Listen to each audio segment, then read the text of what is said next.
नमस्ते दोस्तों, मैं योग्या सिंह चैनल में आप लोग का नमस्ते करती हूँ। मैं अच्छी हूँ, आशा करती हूँ आप लोग भी अच्छे होंगे, स्वस्थ होंगे, मस्त होंगे,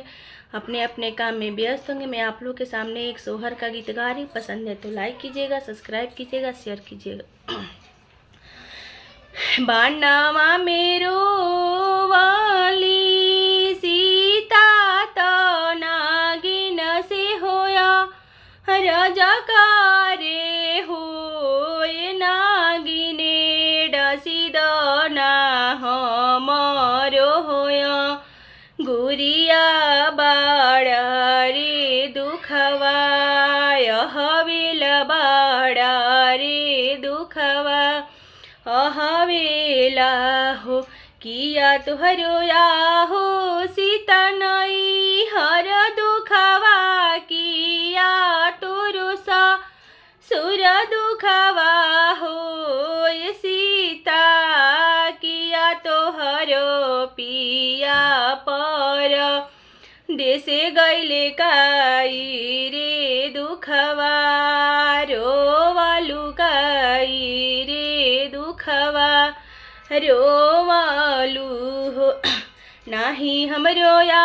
हो नागिनई हर दुखवा, नाही मोरो सा सुर दुखवा हो नागिन,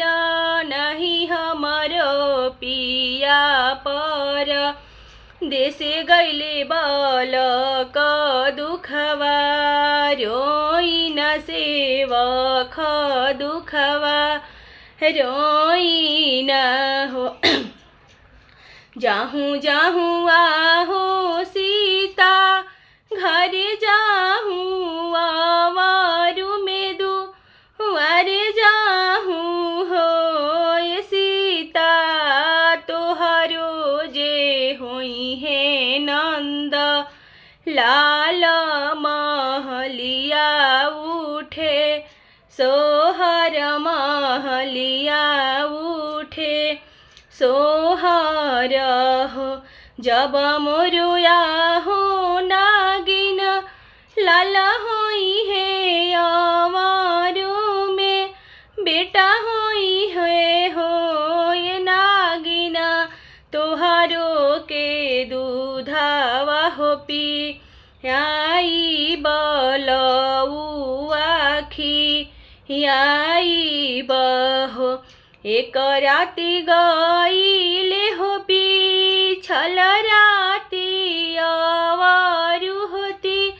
सर राती हो लालना, जामी गईले लव कुशी नंद लाल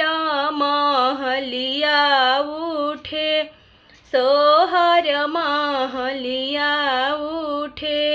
सोहर